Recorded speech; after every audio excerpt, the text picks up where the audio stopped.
Ma'am ये तो काफ़ी सारी बातें हो गई सॉफ्ट स्किल्स की वगैरह वगैरह। एक जो मेन इंपॉर्टेंट मुद्दा जो निकल के आता है अभी सभी लोगों के मन में डर भी यही है और मेरा भी सवाल आपसे यही है कि क्या एआई आने वाले टाइम पे बच्चों के लिए खतरा है, इन द सेंस क्या ये जॉब्स खाएगी। तो hello Hindustan, I am Gaurang Rathore and today I am with Priyanka ma'am. Hello Priyanka ma'am, कैसे हो?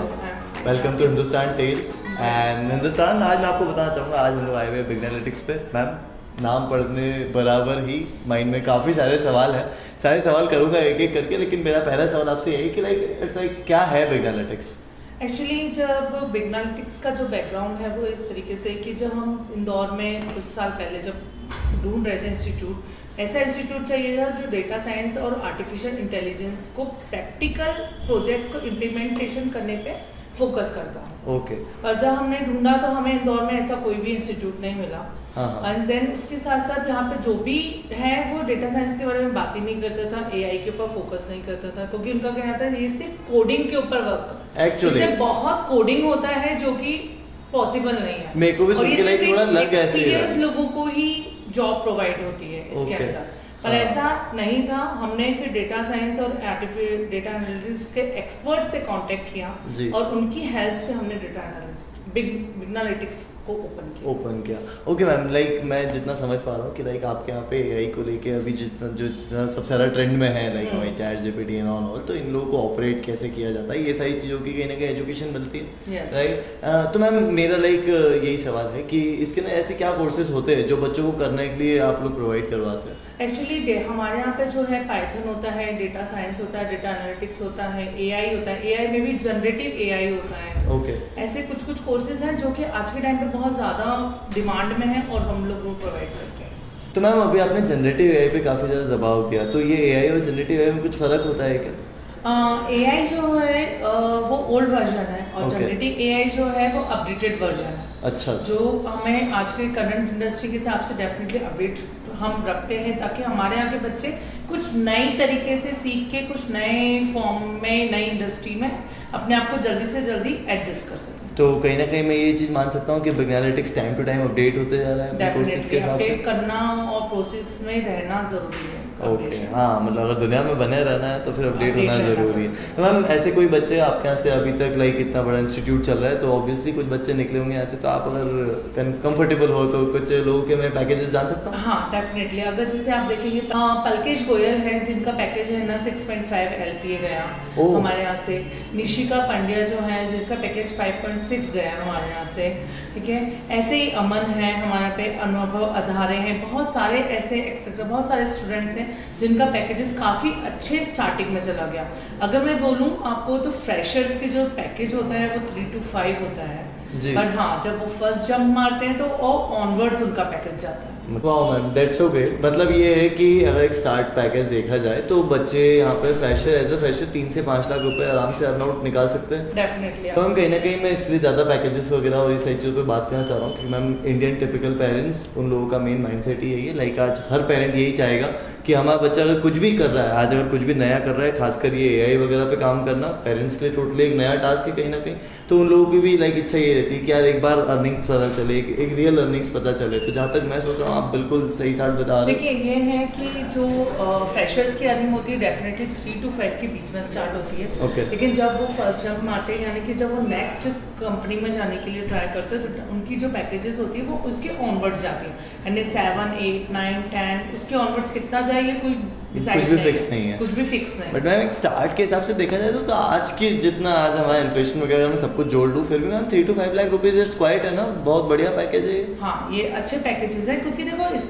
फ्रेशर हो, ठीक है ना, या नॉन आईटी से आईटी में आ रहे हो, तो डेफिनेटली इतना पैकेजेस में स्टार्टिंग बहुत सही है। तो मैम वैसे भी जैसे कि मैं आपको बता रहा हूँ कि ये एक टोटल नया कॉन्सेप्ट है, तो मैम एक जो नॉन आईटी बैकग्राउंड से, आईटी बैकग्राउंड वाले बच्चे तो काफ़ी अच्छा कवर अप कर लेते हैं क्योंकि उनका तो माइंड विजन फिक्स है, लेकिन जो बच्चे नॉन आईटी में से आईटी में आना चाह रहे हैं उन लोगों के लिए अगर कुछ इंस्पिरेशन हो, कुछ ऐसी बात हो जो आप आपकी तरफ से बताना चाहो कि हाँ ये सारी चीज़ें बच्चे सुन के थोड़ा मोटिवेटेड फील करें। देखिए नॉन आईटी के जो बच्चे रहते हैं वो डेफिनेटली थोड़े से डरे हुए रहते हैं, क्योंकि आईटी में आना उनको ये लगता है कि आईटी में आने के लिए उनको इंग्लिश होना बहुत ज़रूरी है। एक ये फैक्टर भी है, कहीं ना कहीं लैंग्वेज फैक्टर आता है। लैंग्वेज फैक्टर आता ही है, क्योंकि उनको ये लगता है कि कोडिंग है, हमको नहीं आएगा। हाँ ठीक है, तो यहाँ पे ऐसा नहीं होता है। आपको ट्रांजिशंस आना बहुत ज़्यादा ज़रूरी है। ट्रांजिशन कैसे, हिंदी का इंग्लिश में कैसे बोलना है, इंग्लिश को फटाफट से हिंदी में कन्वर्ट करके आंसर देके फिर इंग्लिश में आ जाओ। Oh my God, okay okay. क्या ये मतलब ट्रांजिशन नॉलेज रहता है, आंसर्स निकल नहीं पाते हैं। फाइन फाइन फाइन, मतलब कहीं ना कहीं एक लैंग्वेज बैरियर होता है। डेफिनेटली यही चीज को ओवरकम करने का काम बिगनलिटिक्स पे करता है। Oh that's so great. मतलब कहीं ना कहीं देखा जाए तो एक बहुत अच्छा अप्रोच है, बच्चों के अंदर एक नई स्किल्स आ जाती है। ये भी काइंड ऑफ एक स्किल की तरह ही वर्क करेगा कि हाँ आपको अपनी लैंग्वेज के अंदर एक जवाब दे देना। एंड अब जैसे कि मैं जैसा समझ पा रहा हूँ कि आपने ये सही चीज़ बताई, that's so great, that's so different. मतलब बिगनलिटिक्स कहीं ना कहीं जो भी काम कर रहा है ये एक डिफरेंट लेवल पे है। तो Indore get ready, something is going on. आगे और भी सवाल करूंगा, बने रहना यार पॉडकास्ट में, ठीक है मैम। लाइक बिगनलिटिक्स आप बता रहे हो नॉन IT टू IT में कन्वर्जन करना, लेकिन मैंने जहाँ तक सुना है कि ये जो टेक्निकल के बंदे हैं इनको प्रॉपरली लाइक IT बैकग्राउंड से होना ज़रूरी है। तो ये कैसे पॉसिबल हो पा रहा है कि नॉन IT में जा रहे हैं?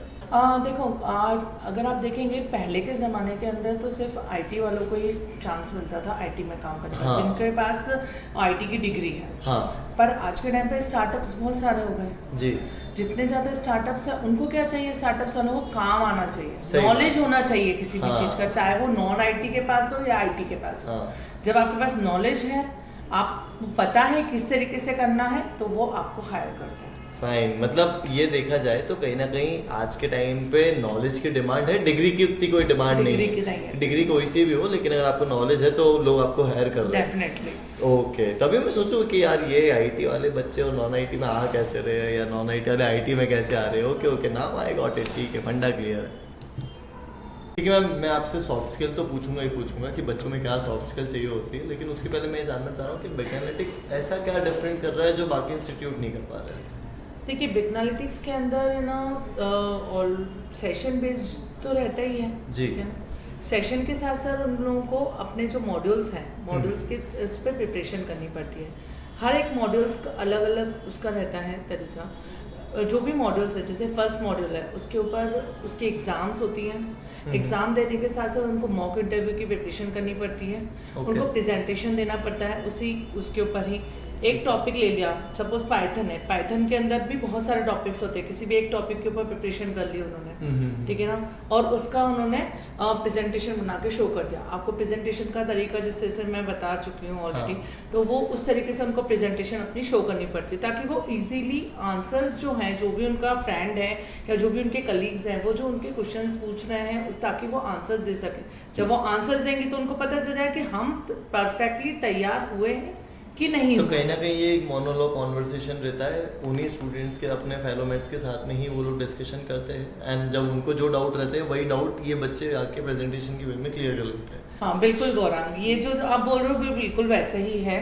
ठीक है ना, अगर आपने ये सब तैयारी कर ली है, इसमें अपने 100% दे दिया है, तो डेफिनेटली आपको बिगनलिटिक्स इसकी गारंटी देता है कि आपको IT के अंदर अच्छे से जॉब मिल सकती है। क्या बात है, मतलब इतना कॉन्फिडेंस चाहिए भाई। इस हिसाब से स्टडीज हो रही है कि वो अपनी आप मतलब कहीं ना कहीं अपनी स्टडीज पे डैम कॉन्फिडेंट हो कि अगर हमारे हिसाब से बच्चे चल गए तो फिर जॉब मिलना तो बहुत आसान है। बहुत मतलब आसान। ये तो बात हो गई कहीं ना कहीं लैंग्वेज की, लेकिन मैम फिर भी एक सॉफ्ट स्किल की जरूरत पड़ती होगी या जैसी इन साइज प्लेसेस पे। तो मैम ऐसे में बच्चे को क्या क्या सॉफ्ट स्किल अपडेट होना चाहिए उनके अंदर? देखिए हमारे यहाँ पे क्या होता है ना, इसी के ऊपर मेन फोकस किया जाता है। अच्छा। पहले तो हम लोग क्या करते हैं, जब मॉड्यूल्स कंप्लीट हो जाता है तो उसके बाद मॉक इंटरव्यूज करवाते हैं। ओके, ऑब्वियसली बात है, इंटरव्यू में पता चलता है कि आप कितने डेवलप्ड हो चुके हो, फाइन, आपको कितनी नॉलेज सही है। रियलिटी तो आपको इंटरव्यू में ही इंटरव्यू में ही मिलेगी। पता चलती है। बिल्कुल, ठीक है, इंटरव्यू देने के बाद हम उनके प्रेजेंटेशन। मैम ये तो काफ़ी सारी बातें हो गई सॉफ्ट स्किल्स की वगैरह वगैरह। एक जो मेन इंपॉर्टेंट मुद्दा जो निकल के आ रहा है अभी सभी लोगों के मन में, डर भी यही है और मेरा भी सवाल आपसे यही है कि क्या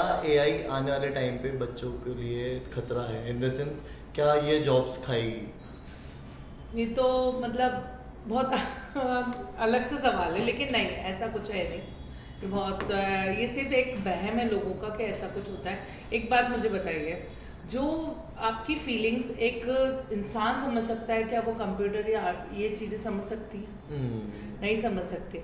अगर आप चैट जीपीटी को बोल के बताते हो या फिर आप अगर गूगल पे सर्च मारते हो बोल के, क्या वो एग्जैक्टली जो आप चाहते हो वो निकाल के दे देता है कभी? नहीं ना। लेकिन कौन समझ सकता है आपकी इजीली फीलिंग्स? हाँ, कहीं ना कहीं इंसान समझता है, ठीक है ना। तो इसलिए ये एक वहम है और कुछ नहीं है। तो मतलब कहीं ना कहीं एआई कितना ही आ जाए, जॉब्स वगैरह को इतनी इनसिक्योरिटी नहीं है अनटिल अनलेस आप अपडेट नहीं हो जाते। डेफिनेटली हम अपडेट होते रहेंगे तो हमको किसी चीज की टेंशन ही नहीं है। एक प्रॉम्प्ट जो है वो एआई को कौन देगा? इंसान ही देगा, हम ही देंगे। बिल्कुल। तो एआई को एआई प्रॉम्प्ट नहीं दे सकता। हम जब तक इन्वॉल्व नहीं होंगे जब तक काम नहीं चल सकता। हाँ, मतलब कितना ही आर्टिफिशियल इंटेलिजेंस आके शोर मचा ले, जब तक हम लोग उसको सपोर्ट नहीं करेंगे तब तक वो काम। एक काफ़ी फेमस इंसान है, आप शायद पहचानते होंगे, दुनिया के सबसे बड़े अमीर इंसान ही एलॉन मस्क। उन्होंने बोला था कि AI is dangerous for future. ये स्टेटमेंट क्या है? लाइक बेसिकली मैं नहीं समझ पा रहा हूँ कि अगर आप आज बोल रहे हो कि एआई इतने अच्छे से हेल्प कर रहा है सारी चीज़ें, तो आज तो काफ़ी अच्छा रूप है इसका, ये डेंजरस कैसे हो सकता है?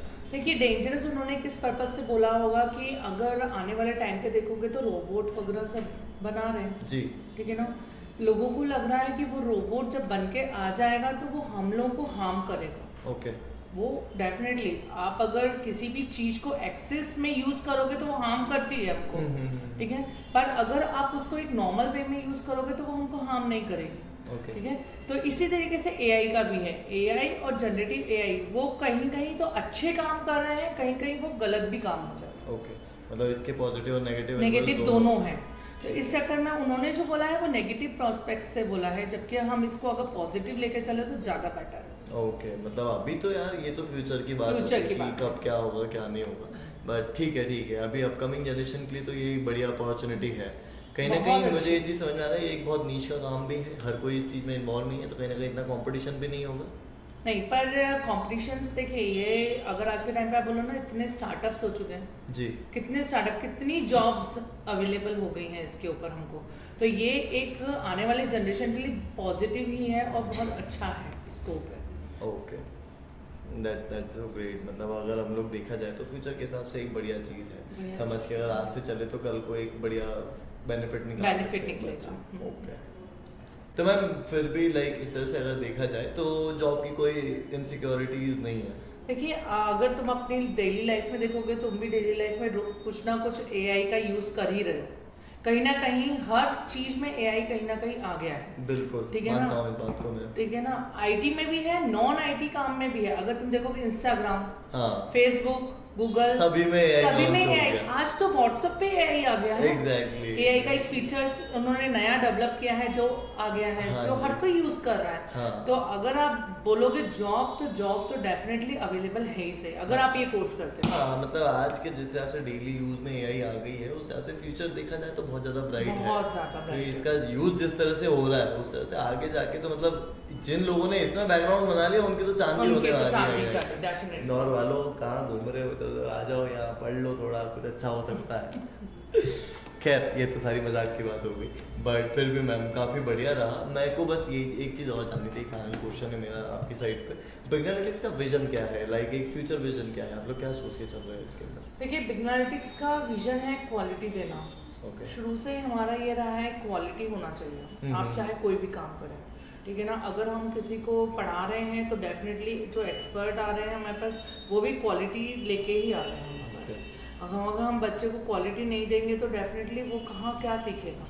हाँ, मतलब मार्केट में ऐसा नहीं है कि बस एक एआई इंजीनियर के नाम से बस छोड़ दिया, वो नहीं होना चाहिए। एक्चुअली क्या, अगर आज के टाइम पर आप देखोगे ना, बहुत सारी अलग अलग तरीके की जॉब्स अवेलेबल है। पाइथन के ऊपर भी हो गई आपकी, मशीन लर्निंग पे हो गई, आर्टिफिशियल इंटेलिजेंस पे हो गई, data science, data analytics, etcetera. मतलब इतनी जॉब्स अवेलेबल हैं कि उसके लिए आपको क्वालिटी देना बहुत ज़रूरी है। क्योंकि अगर आप किसी कंपनी में जाना चाहते हो तो क्वालिटी बहुत इंपॉर्टेंट हो जाती है। हमारा विजन ही यही है कि क्वालिटी होना चाहिए, और अगर हम क्वालिटी देंगे तो डेफिनेटली हम भी अच्छे हो जाएंगे। एग्जैक्टली, बिल्कुल सही बात है। मतलब ये बात तो आपने बिल्कुल खरी बात बताई है। इंदौर का भी कहीं ना कहीं बेसिक मॉड्यूल भी यही है, उसी का रेस्टोरेंट चलता है जिसके यहाँ क्वालिटी रहती है। तो मत पूछा करो क्यों नहीं चल रहा, ठीक है। एक फाइनल चीज़, अपने लाइक आप इतने सीनियर लेवल पे हो, आपकी तरफ से बच्चों को कोई एक अच्छा मैसेज? देखो मैं तो बच्चों को एक ही चीज़ बोलना चाहती हूँ कि अगर वो डरेंगे तो कुछ नहीं कर पाएंगे। आने वाले टाइम पे उनको अपना स्मार्ट वर्क के साथ साथ हार्ड वर्क दोनों चीज़ें दिखाना। ओके ठीक है, तो अपना डेडिकेशन 100% दो, चाहे वो किसी भी फील्ड में आप जाओ। अगर आप नॉन आईटी से आईटी में आ रहे हो तो डेफिनेटली आप एक जगह स्टिक होके काम करो। ये नहीं कि आज आप यहाँ हो, आज आपने ये कोर्स कर लिया, फिर कुछ दिनों बाद आप आके बोलो नहीं हमको तो ये नहीं करना, हमको दूसरा करना। हाँ। इससे क्या होता है ना, दोनों पे इफेक्ट पड़ता है, पेरेंट्स पे भी इफेक्ट पड़ता है और जो बच्चों पढ़ा पे। रहा है, जो समझाना चाहता है, उस पर भी इफेक्ट पड़ता है। और आपका फ्यूचर है तो आपका फ्यूचर पे भी इफेक्ट पड़ेगा। ये तो कहीं ना कहीं कंसिस्टेंसी की बहुत ज़रूरत है। कंसिस्टेंसी की बहुत ज़्यादा ज़रूरत है, कॉन्फिडेंस की ज़रूरत है। आप अपने आप पे कॉन्फिडेंस रखो, अगर आप आए हो तो डेफिनेटली आप कर सकते हो। मतलब कहीं ना कहीं बच्चों को थोड़ा सा एक हिम्मत बना के रखनी, खड़े डेफिनेटली रहना। हिम्मत बना के रखनी है उनको, अपना 100% देने की पूरी कोशिश करनी है। अगर वो आज स्टार्ट किया उन्होंने तो ये नहीं है कि मेरे को बस अभी आया हूँ तो 10 डेज हो गए, मेरे को अभी तक क्यों नहीं आया, ये नहीं। ये बच्चों की टेंडेंसी होती है कि अरे भाई कोर्स स्टार्ट किया अभी तक आया नहीं, अभी है, तक समझ नहीं आ रहा रहा। है। ऐसा नहीं है, समझने के लिए उनको थोड़ा सा टाइम लगेगा डेफिनेटली, क्योंकि नॉन आईटी से आईटी में आए हैं। थोड़ा पेशेंस का पेशेंस का ख्याल रखना, पेशेंस रखें और वो आएगा। उनको जो समझाया जा रहा है जो है वो उनको आएगा। जब वो धीरे धीरे जहाँ उनके मॉड्यूल्स कंप्लीट होते हैं, वो टीचर्स के साथ बैठेंगे, डिस्कशन करेंगे कि किस तरीके से करना है। मैं ये नहीं बोलती पिग्नालिटिक्स पे ही आना है, वो कहीं पे भी कुछ भी करना है, लेकिन हाँ पेशेंस के साथ काम डाउन होके और 100% देके करना। ये बहुत बड़ी बात है guys. Like to be honest, ये चीज़ मेरे को खुद को सुन के बहुत अच्छी लगी। अगर आप कोई काम कर रहे हो उसमें थोड़ा पेशेंस रखो, एंड खासकर अगर आप अपनी पूरी फील्ड ही चेंज कर रहे हो, यार कहाँ आप नॉन आईटी में थे अब आप आईटी में आ रहे हो, डेफिनेटली थोड़ा टाइम लगेगा, थोड़ा टाइम इन्वेस्ट करना ही पड़ेगा, Invest तब करना जाके ही पड़ेगा, आप तभी कुछ एक जाके। बड़ा अचीवमेंट ले सकते हो। वाह ma'am, that's a great thought, बहुत अच्छा लगा। आखिरी में भाई क्या एकदम बढ़िया था ये चीज़। Thank you so much ma'am, बहुत अच्छा लगा आपसे मिल के, एंड इवन बैठ के भी। आगे भी बना रहूँगा, आते रहेंगे यार। कुछ और अगर इन्फॉर्मेशन चाहिए कमेंट करो, और अगर नहीं तो फिर मिलते हैं अगले उसमें।